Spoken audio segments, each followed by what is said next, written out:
Right, Dulcie, you're going to get this pony ready to long rein. So tell me what you're doing when you're fitting the reins for safety. Obviously in the stable I put all his roller and stuff on. For safety I don't put the long reins on. He's only had them on multiple times since being broken, I guess. So what I'm going to do is I'm going to put it through the buckle through the loop. That's a roller.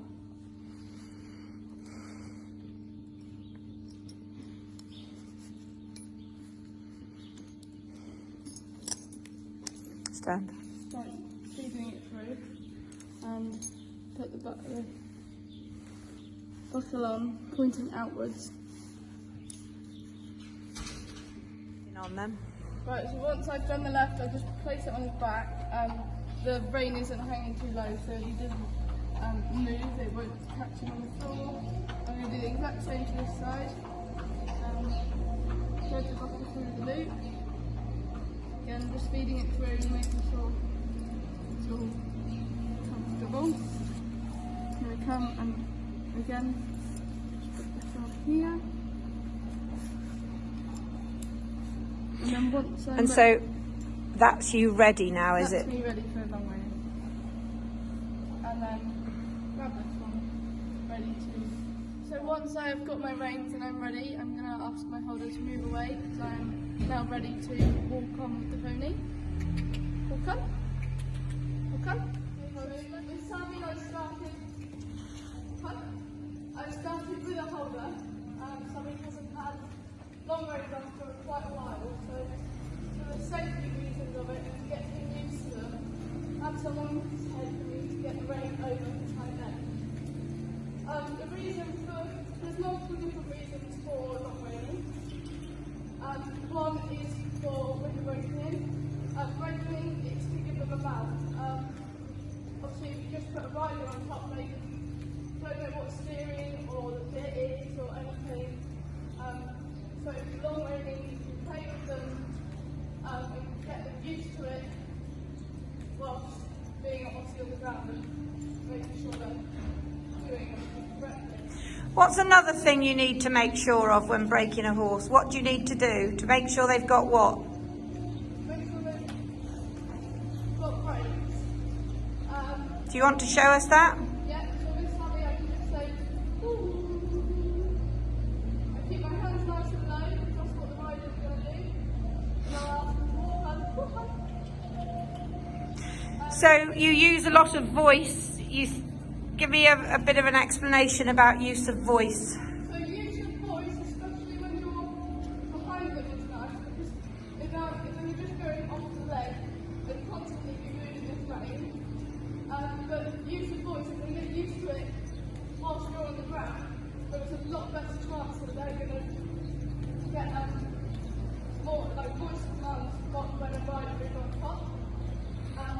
So lots of voice commands and transitions is the main thing. So now I'm going to ask you to roll again.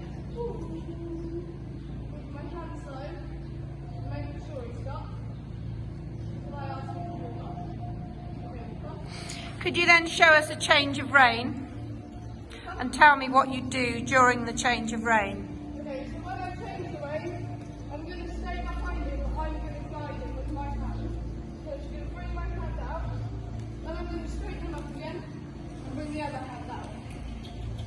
Again, with the outside rein, keeping the contact. Obviously when you are riding, lots of your aids come from the outside, so I'm able to almost use the rein as part of the leg, just with a little bit of pressure to get his toe around my inside. Good. So now, once I've worked him in for long reining, so he's done a lot of walking in transition, I am now two rein lunging him. I just let him out and I come into the middle. This allows me to have a lot more control. Keep your right rein tighter. Allows me to have a lot more control of him, and I can steer him so I can bring him in, and I can take him out. So show me you bringing him in.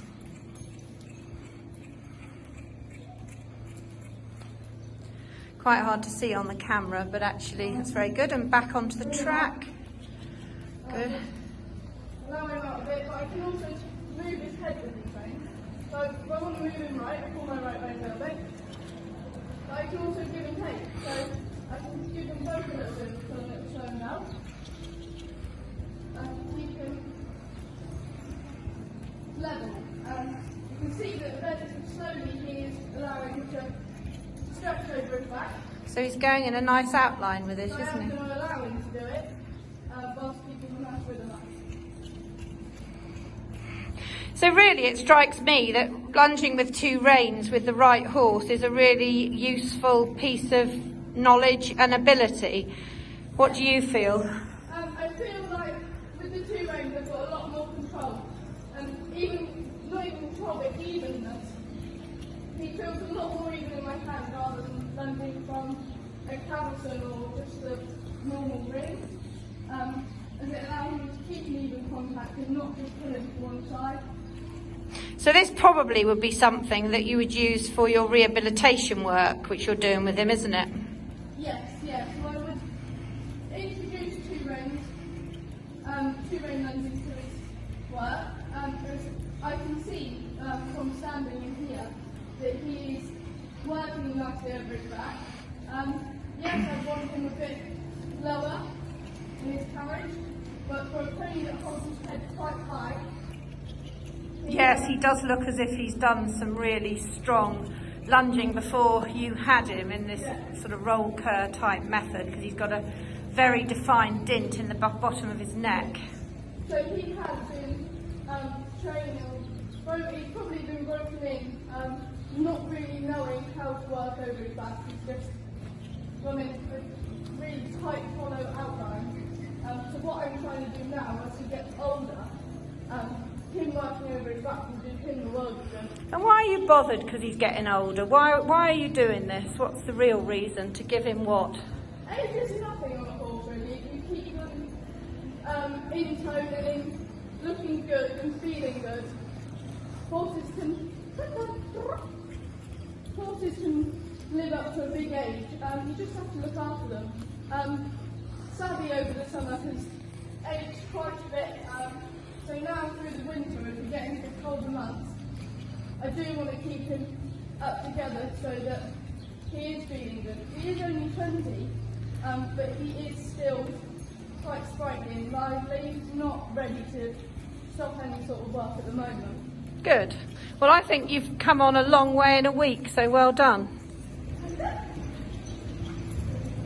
Keep your hands down.